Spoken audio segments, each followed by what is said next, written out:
오늘도 매운 야담을 찾아주신 여러분 감사합니다. 구독과 좋아요를 누르시면 당신에게 항상 행복과 행운이 있을 거예요. 매운 야담 재밌는 이야기 지금 시작합니다. 조선의 한적한 마을, 운성리. 운성리는 조용한 마을이었습니다. 이 한의원에서 누구보다 환자들에게 따뜻한 손길을 전해주는 간호사 연화가 있었습니다. 그날도 연화는 한의원 문을 열며 하루를 시작하였습니다. 아침 햇살이 고요하게 마당에 내려앉았고 바람에 실려오는 약초 냄새가 코끝을 스쳤습니다. 그녀는 진료 도구와 약재를 정리하며 오늘 하루가 평화롭기를 바라며 속으로 기도했습니다. 그러던 중 문이 거칠게 열리며 한 남자가 비틀거리듯 들어섰습니다. 연화는 깜짝 놀라 고개를 돌려보았습니다. 처음 보는 사내가 서 있었고 그는 귀족풍의 옷을 입고 있었지만 그 옷은 피와 흙으로 얼룩져 있었고 걸음걸이도 위태로웠습니다. 얼굴은 창백했고 이마에 땀이 줄줄 흐르고 있었습니다. 잠시 두 사람의 시선이 마주쳤고 남자는 간신히 입술을 떼며 숨을 고르듯 말했습니다. 여기 치료를 받을 수 있습니까? 연화는 그의 목소리에서 절박함을 느꼈습니다. 일단 지금 당장 무언가 조치를 취해야 한다는 판단이 들었습니다. 아이고, 이리 오세요. 무리하지 마시고 제 팔을 잡으세요. 남자는 고개를 끄덕이며 연화의 손을 빌려 진료실 안쪽으로 걸음을 옮겼습니다. 벽에 기대어 힘겹게 앉은 그는 숨을 몰아쉬었습니다. 연화는 그를 자세히 살피며 물었습니다. 어디가 아프십니까? 상처가 꽤 심한 것 같은데요. 남자는 왼쪽 어깨를 움켜쥐며 고개를 숙였고 옷 사이로 붉게 베인 자국이 보였습니다. 팔 쪽입니다. 칼에 베었소. 연화는 그 말을 듣고 눈썹을 찌푸렸습니다. 칼에요? 대체 무슨 일이 있었던 겁니까? 남자는 잠시 침묵하더니 낮은 목소리로 말했습니다. 길에서 산적을 만났습니다. 도망치느라 애를 좀 먹었지요. 연화는 한숨을 쉬며 그의 상처를 빠르게 살펴보니 피가 아직 완전히 멈추지 않은 상태였습니다. 산적이라니 큰일이네요. 이 상처는 제대로 치료하지 않으면 더 큰 문제가 될 수 있습니다. 제가 빨리 처치할 테니 조금만 참으세요. 그녀가 소독약을 꺼내 상처를 닦기 시작하자 남자가 씁쓸한 미소를 지었습니다. 아무래도 오늘은 제 운이 그리 좋지 못한 날인 듯하오. 연화는 손을 움직이며 장난스럽게 응수했습니다. 그래도 여기까지 오신 걸 보면 운이 나쁘진 않으신 것 같아요. 조금만 더 버티시면 제 손길이 행운이 되어줄 겁니다. 남자는 그 말을 듣고 가만히 웃었습니다. 그렇다면 기대해 보겠소.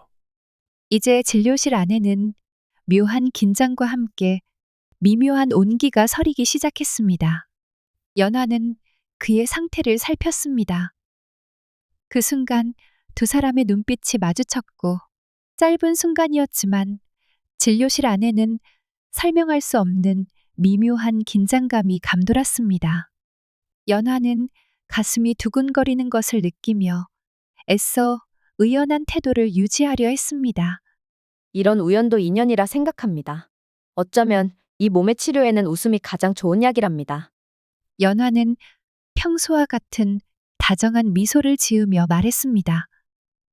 진료가 끝난 후에도 남자는 떠나지 않고 한의원 마당에서 시간을 보냈습니다. 연화는 그런 그의 행동이 다소 의아했지만 내색하지 않았습니다.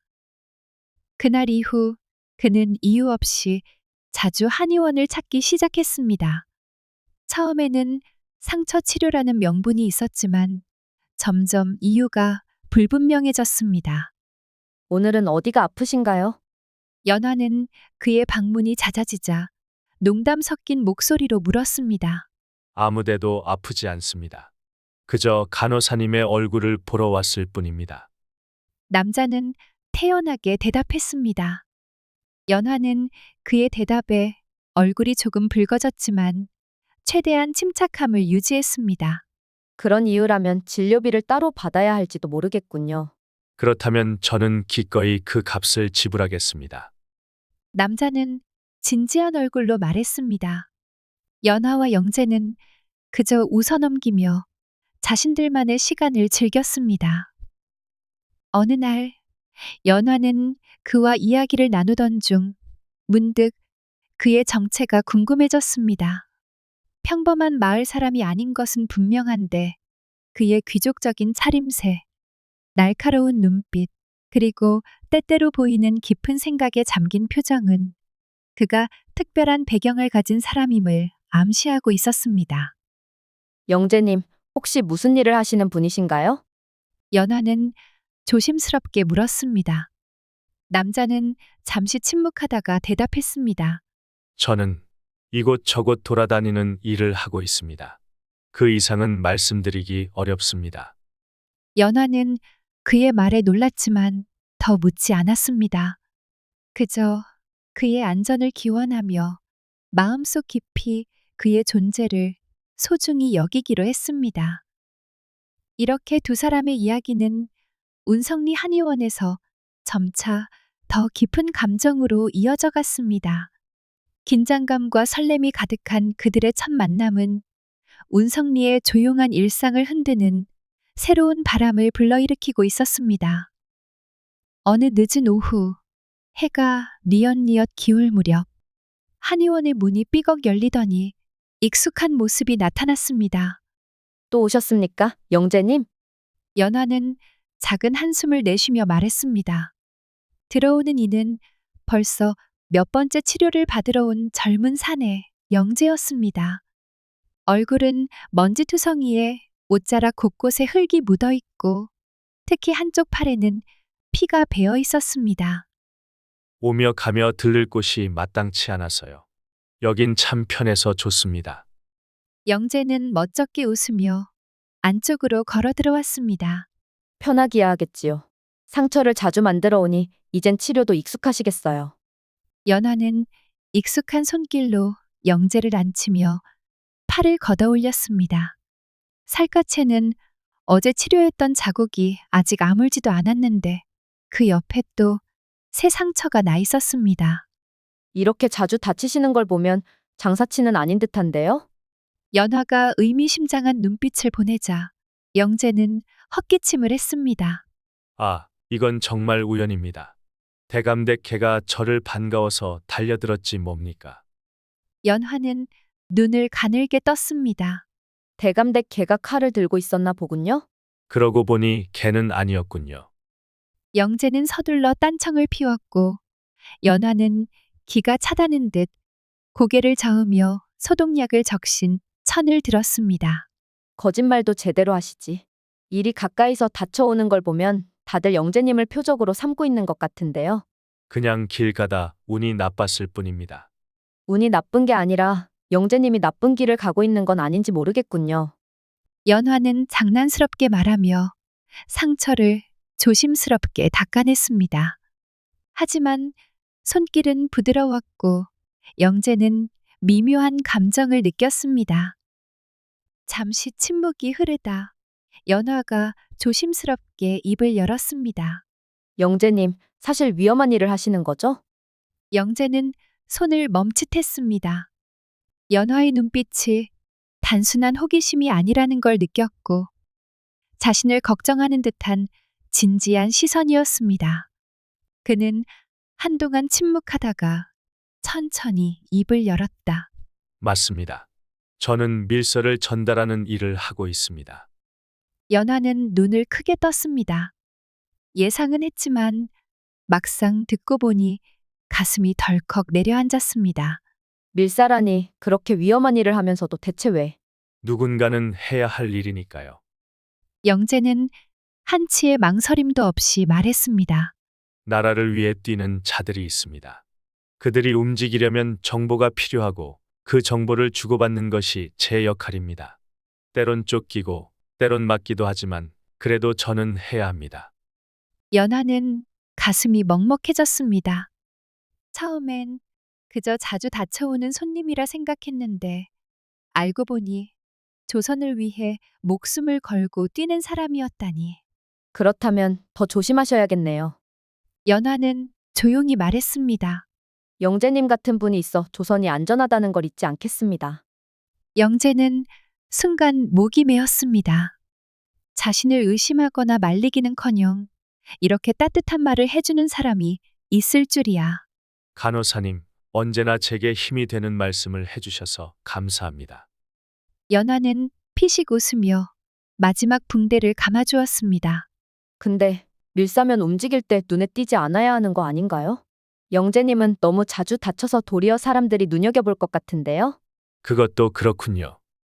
영재는 어쩐지 속이 뜨끔했습니다. 연화는 고개를 저으며 말했습니다. 그러니 다음번엔 대감대깨 같은 핑계 말고 진짜 조심하세요. 치료를 마친 후에도 영재는 한동안 한의원에 머물렀고 연화가 탕약을 다려주며 말했습니다. 자주 오시니까 이제 차라도 대접해야겠어요. 그렇다면 다치지 않고 오면 차를 주십니까? 영재가 장난스럽게 묻자 연화는 미소를 지었습니다. 그럼요. 건강하게 오시면 그때는 정말 좋은 차를 대접해드릴게요. 그럼 다치지 않고 올 방법을 연구해 봐야겠군요. 늦었어요. 이미 상처가 있으니까. 연화는 능청스럽게 대꾸하며 차를 내왔고 영재는 잔을 받아들고 향을 맡았습니다. 은은한 약초 향이 코끝을 감쌌다. 이 향 참 좋네요. 진정 효과가 있는 차예요. 영재님 같은 분께 딱 필요하죠. 이 한의원이 참 따뜻하군요. 영재는 작은 한숨을 쉬며 잔을 기울였습니다. 처음엔 그저 치료받으러 왔을 뿐인데 이젠 이곳이 편안하게 느껴졌습니다. 연하님 덕분이겠지요. 연화는 그의 말을 듣고 잠시 멈칫했지만 이내 조용히 미소를 지었습니다. 다음번에는 정말 다치지 않고 오세요. 저는 또 치료해드릴 생각 없어요. 영재는 작게 웃으며 대답했습니다. 노력해 보겠습니다. 그렇게 농담을 주고받으며 두 사람의 마음도 점점 가까워지고 있었습니다. 달빛이 흐릿하게 깔린 어느 깊은 밤이었습니다. 어둠이 내려앉은 골목길 사이로 한 사내가 비틀거리며 걸어가고 있었습니다. 발걸음은 위태로웠고 손은 옆구리를 단단히 움켜쥐고 있었습니다. 그의 발 밑으로 피가 뚝뚝 떨어졌습니다. 그는 영재였습니다. 그는 칼에 베인 상처를 간신히 붙잡고 있었고 숨을 헐떡이며 길을 따라 걷고 있었지만 점점 시야가 흐려졌습니다. 한의원까지 가야 한다. 그가 찾으려는 곳은 오직 하나, 연화의 한의원. 그러나 그곳까지 가는 길이 이토록 멀게만 느껴질 줄이야. 방금 전까지 그는 밀서를 품고 적들의 눈을 피해 달리고 있었습니다. 하지만 예상치 못한 매복에 걸렸습니다. 그를 쫓아오는 자들은 조선의 안위를 위협하는 무리였습니다. 그들은 어둠 속에서 날카로운 칼을 들고 뛰어들었습니다. 영재는 빠르게 몸을 피했지만 혼자서 다수를 상대하기에는 무리가 있었고 결국 그는 깊이 베였고 도망칠 수밖에 없었다. 하지만 밀서를 지켜야 했습니다. 그것만큼은 목숨을 걸고라도 그렇게 죽을 힘을 다해 도망친 끝에 도착한 곳이 바로 연화의 한의원이었습니다. 연하님, 그는 마지막 힘을 다해 문을 두드렸습니다. 쾅! 쾅! 연하님, 그리고 문이 열리기 직전 영재는 그 자리에 힘없이 무너졌습니다. 그를 다시 마주한 순간 영재님, 연화는 놀란 눈으로 그를 바라보았습니다. 얼굴은 창백했고 상처에서 흐른 피가 그의 옷을 붉게 물들였습니다. 그녀는 반사적으로 그의 팔을 붙잡았습니다. 이게 어떻게 된 거예요? 영재는 대답하지 못했다. 대신 그의 몸이 점점 아래로 기울었습니다. 연화는 황급히 그를 부축해 안으로 데려갔습니다. 어서 진료실로 가요. 피를 너무 많이 흘렸어요. 진료실 안. 연화는 재빨리 침상에 그를 눕혔습니다. 그녀의 손이 바쁘게 움직였다. 상처를 확인한 그녀의 얼굴이 일그러졌습니다. 이렇게 깊이 베었는데 어떻게 여기까지 온 거지? 연화는 손을 빠르게 움직여 상처를 지혈하기 시작했습니다. 그러나 영재는 그 와중에도 손을 뻗어 자신의 품을 더듬었습니다. 그녀가 이상한 낌새를 눈치채고 물었습니다. 뭘 찾으시는 거예요? 영재는 힘겹게 중얼거렸습니다. 밀서, 그걸 가져가야 합니다. 연화는 깜짝 놀라 그의 품을 확인했습니다. 그곳에는 피로 얼룩진 작은 두루마리가 있었습니다. 연화는 단호하게 말했습니다. 그런 건 나중에요. 지금은 밀서보다 당신의 목숨이 더 중요해요. 하지만 영재는 고개를 저었습니다. 그럴 수 없습니다. 밀서는. 그의 말은 점점 희미해졌고 눈꺼풀이 무겁게 내려앉았습니다. 연화는 당장 상처를 봉합해야 한다는 생각뿐이었습니다. 그녀는 손을 씻고 바늘과 실을 준비했습니다. 지금은 말할 힘도 아껴야 해요. 제발 가만히 있어 주세요. 그녀는 조심스럽게 그의 상처를 꿰매기 시작했습니다. 바늘이 살을 뚫고 지나갈 때마다 영재의 몸이 미세하게 떨렸습니다. 하지만 그는 이를 악물고 소리를 내지 않았습니다. 연화는 그런 그를 보며 속으로 말했습니다. 이 사람은 너무 강해. 그리고 너무 위험한 삶을 살고 있어. 그녀는 조심스럽게 실을 묶으며 덧붙였습니다. 이제 좀 괜찮아졌어요? 무리하면 다시 터질 수 있어요. 영재는 겨우 눈을 떴습니다. 감사합니다. 그는 나지막이 말했습니다. 연하님 덕분에 또 살았군요. 연화는 차마 대답하지 못했습니다. 그저 그의 손을 꼭 붙잡고 있었습니다. 감춰졌던 진심이었습니다. 시간이 지나고 영재의 상처는 조금씩 아물어갔습니다. 하지만 그날 이후로 연화의 마음은 복잡해졌습니다. 영재가 다시 한의원을 찾았을 때 그녀는 조심스럽게 입을 열었습니다. 영재님, 다시는 이런 일로 다치지 마세요. 영재는 잠시 침묵했다. 그러다 그녀를 보며 조용히 말했습니다. 연하님, 저는 네?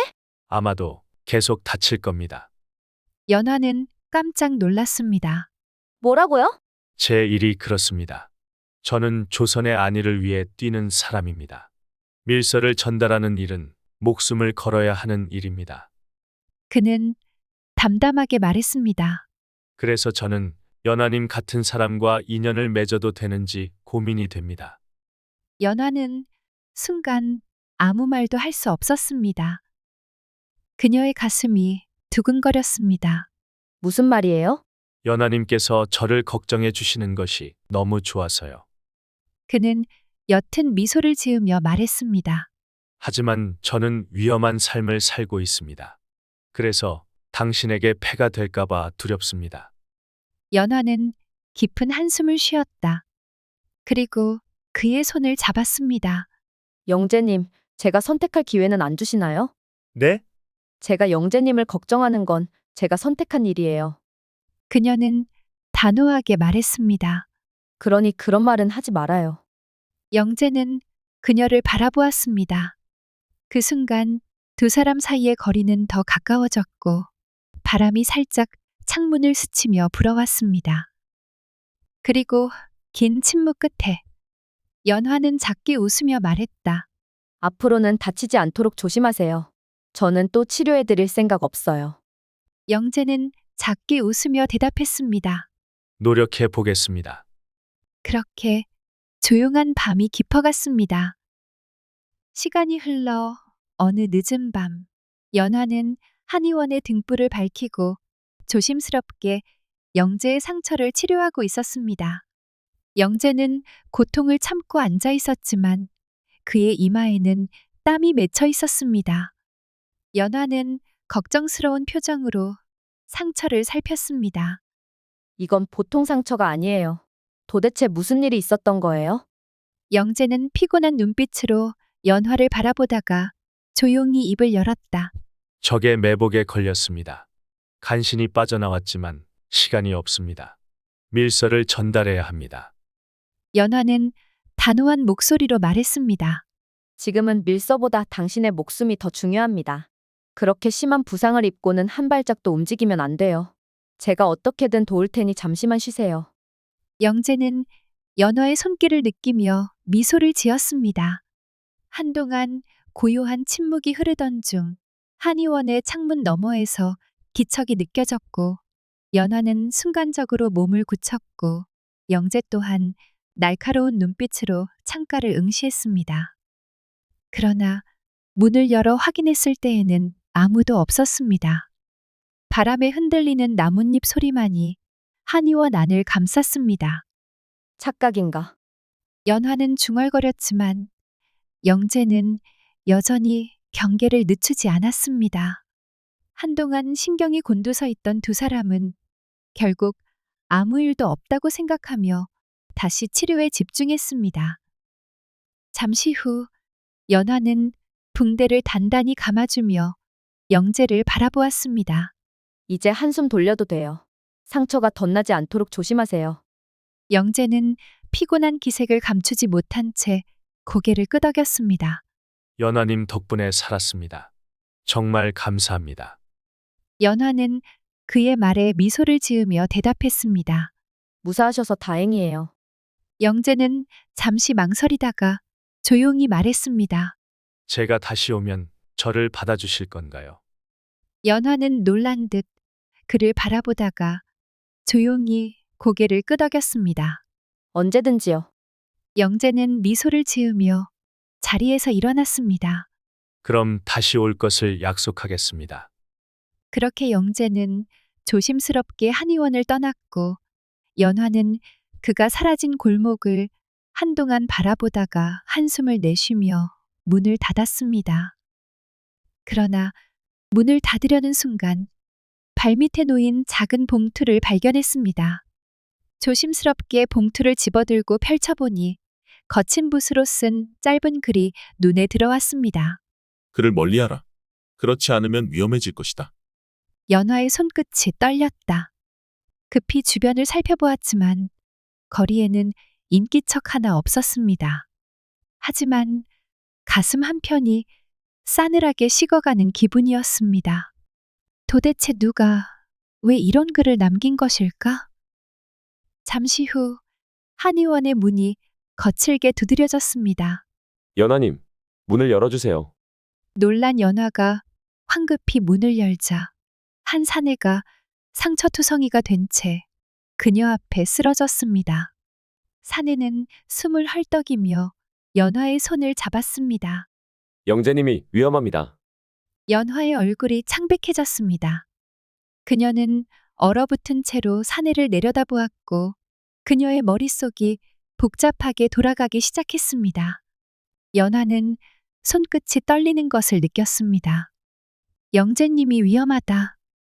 라는 말이 그녀의 귓가에서 계속 맴돌았습니다. 그녀는 급히 사내를 안으로 들이며 문을 걸어 잠갔습니다. 사내는 숨을 헐떡이며 바닥에 주저앉았고 그녀는 약재함에서 치료 도구를 꺼내 그의 상처를 살폈습니다. 어떻게 된 일이죠? 영재님은 지금 어디에 계신가요? 사내는 고통스러운 얼굴로 겨우 입을 뗐습니다. 산길을 따라가다 적들의 매복에 걸렸습니다. 영재님은 일부러 반대 방향으로 도망쳐 주의를 끌었고 저는 가까스로 빠져나왔습니다. 하지만 그분이 혼자서 그들을 따돌릴 수 있을지는. 연화는 단숨에 벌떡 일어났습니다. 그럼 이렇게 앉아 있을 때가 아니에요. 영재님을 찾으러 가야 해요.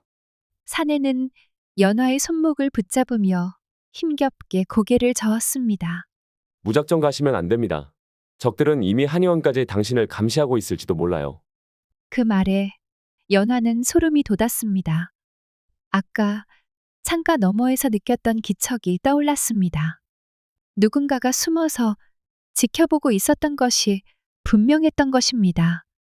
그녀는 곧장 창문을 살펴보니 달빛 아래 흔들리는 나뭇잎 사이로 미세한 그림자가 움직이는 것이 보였습니다. 이건 우연이 아니다. 그 순간 날카로운 바람을 가르며 화살이 창문을 뚫고 날아들었습니다. 연화는 본능적으로 몸을 숙였고 화살은 그녀의 어깨 뒤편 벽에 깊숙이 박혔습니다. 사내도 놀라 급히 몸을 웅크렸습니다. 저놈들이 벌써 연화는 빠르게 생각을 정리했습니다. 이대로 있으면 우리 둘 다 위험해요. 여기서 나가야 해요. 사내는 고개를 끄덕이며 상처난 몸을 이끌고 일어섰습니다. 연화는 약재 상자를 황급히 챙기고 작은 단검을 허리춤에 숨겼습니다. 그녀는 문을 살짝 열어 바깥을 살펴보니 골목은 조용했지만 공기에는 묘한 긴장감이 감돌고 있었습니다. 서쪽 숲으로 가야 합니다. 사내가 낮은 목소리로 말했습니다. 영재님과 만날 약속 장소가 거기였어요. 연화는 숨을 깊이 들이마셨습니다. 알겠어요. 하지만 조심해야 해요. 놈들이 이미 우릴 노리고 있을 거예요. 두 사람은 조심스럽게 한의원을 빠져나와 어두운 골목길로 몸을 숨겼습니다. 하지만 얼마 지나지 않아 뒤쪽에서 날아든 화살이 바닥에 튕겨졌습니다. 멈추시오! 거친 목소리가 들려왔습니다. 어둠 속에서 검은 옷을 입은 자들이 하나둘 모습을 드러냈습니다. 우리를 계속 따라오고 있었군요. 연화는 이를 악물었습니다. 적들은 포위망을 좁혀왔고 연화와 사내는 벽을 등지고 더 이상 도망칠 곳이 없었습니다. 그러나 그 순간 갑작스레 날아든 화살이 적들의 한가운데를 정통으로 맞췄습니다. 연하님, 무사하십니까? 어둠 속에서 영재가 모습을 드러냈습니다. 그는 활을 내리고 빠르게 연화에게 다가왔고 적들은 순간 당황했습니다. 영재는 그 틈을 놓치지 않고 연화를 끌어당겼습니다. 여긴 위험합니다. 어서 가야 합니다. 연화는 안도와 놀람이 뒤섞인 얼굴로 그를 바라보았습니다. 당신이 어떻게 여길? 설명은 나중에 하겠습니다. 지금은 살아남아야 합니다. 영재는 연화와 사내를 데리고 빠르게 숲속으로 이동했습니다. 얼마 지나지 않아 안전한 곳에 도착했고 영재는 거칠게 숨을 몰아쉬었습니다. 연화는 그의 팔을 붙잡았습니다. 당신도 다쳤군요. 제가 치료해 드릴게요. 영재는 미소를 지으며 그녀의 손을 살며시 잡았습니다. 괜찮습니다. 연하님만 무사하다면 그것만으로 충분합니다. 연화는 얼굴이 붉어지는 것을 느꼈지만 이내 진지한 표정으로 물었습니다. 이제 어떻게 하실 건가요? 영재의 눈빛이 깊어졌습니다. 그는 한동안 연화를 바라보았고 마치 무언가를 말하고 싶지만 망설이는 듯한 표정이었습니다. 밀서를 가져가야 합니다. 하지만 이번 임무는 더 위험할지도 모릅니다. 적들이 이미 나를 쫓고 있을 가능성이 큽니다. 적들이 눈치채기 전에 서둘러야 합니다. 연화는 그의 손을 꼭 잡았습니다. 그녀의 눈빛에는 걱정과 간절함이 담겨 있었습니다. 조심하세요. 다시 꼭 돌아오세요. 영재는 그녀를 바라보며 고개를 끄덕였습니다. 반드시 돌아올게요. 그는 다시 어둠 속으로 몸을 숨겼고 연화는 그의 뒷모습을 바라보며 조용히 기도했습니다. 한참 동안 그 자리에 서 있던 그녀는 손에 남은 그의 온기를 느끼며 깊은 한숨을 내쉬었습니다. 마음속에 피어오르는 불안과 설렘을 감추지 못한 채 연화는 다시 한의원으로 발걸음을 돌렸다. 하지만 그녀의 가슴 한편에는 지울 수 없는 두려움이 자리 잡고 있었습니다. 혹여 이번이 마지막일까봐. 그날 이후 영재의 소식은 끊겼습니다. 돌아올 것 같으면서도 돌아오지 않는 사람. 연화는 매일같이 문 쪽을 바라보며 또 한 번 괜한 기대를 접어야 했습니다. 그렇게 몇 년의 시간이 흘러 어느 비 오는 저녁, 연화는 불 꺼진 진료실에서 찻잔을 닦고 있었다. 물기 어린 창에 빗방울이 부딪히는 소리가 허전하게 울렸습니다. 그러다 문이 덜컥 열리는 소리에 손에 든 찻잔을 바닥에 떨어뜨릴 뻔했습니다. 문 닫았습니다. 진료는 내일. 말이 끝나기도 전에 그녀는 입을 다물었습니다. 물에 흠뻑 젖은 채 문 앞에 선 남자. 영재 씨? 연아 씨, 저 다녀왔습니다.